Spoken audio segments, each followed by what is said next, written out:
Good afternoon, Ovidalcy Middle School students. This is Mr. Woolley. And remember, the information contained in this video is intended to be viewed only by the students in Mr. Woolley's classroom. By watching the video, you agree that you will not record or share the video with anyone who's not a student in Mr. Woolley's classroom.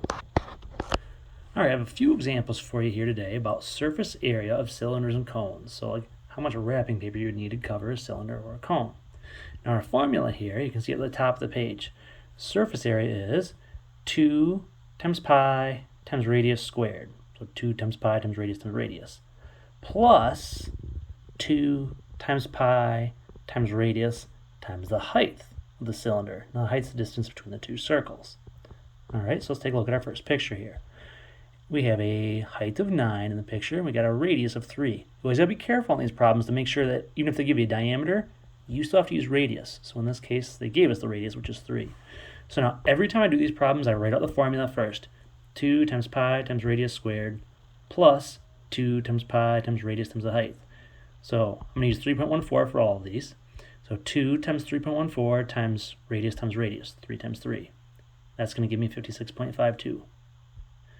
Plus, I also have to add 2 times 3.14 times the radius of 3 times the height of 9. All I do is follow my formula. Put numbers in where they go.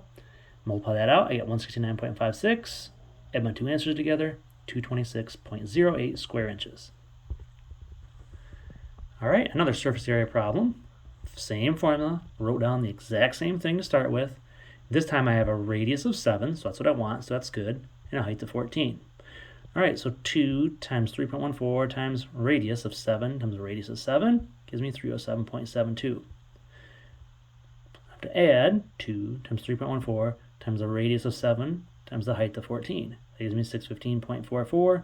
Add my two answers together, I get 923.16 square inches. So that's surface area of a cylinder. Now the surface area of a cone. This one's a little bit different formula now. Surface area of a cone is pi times radius times L, which is a slant height. So notice how in the picture here, this from the center up is the actual height, but slant height is the height is on a slant from the point to the bottom circle there. Plus pi times radius squared. Now obviously that should make sense, pi r squared. You're going to figure out the area of that circle, and this part here is find out the area of the upper part. Remember, r is radius, the L means slant height, and the pi is 3.14. All right, so I wrote down the formula again. Every time I do these problems, I write down the formula. Then all I do is substitute numbers in where they go. Pi is 3.14, radius was 6, slant height was 10. And then I do the same thing over here. Pi is 3.14, radius squared is 6 times 6. So multiply the first grouping, 188.4. Multiply the second grouping, 113.04. Add them together, 301.44 square inches. And another example here. They didn't even give me like the little height on the inside there. They just gave me the slant height with the radius. So both times like I was given the radius, which is what I want. So pi 3.14, radius is 4, slant height 6.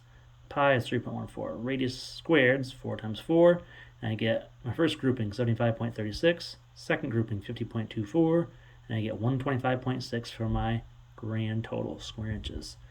All right, so if you think about these formulas, 2 times pi times radius squared. Well, pi times radius squared is the area of a circle. I need 2 of them here because there's a circle here and a circle here. And the second part just covers the side of it. And remember this formula here, pi times radius times the slant height, that covers the upper part of this. Pi r squared just covers the circle that's at the bottom. So, all right, thanks for watching, and give your homework in Schoology a try.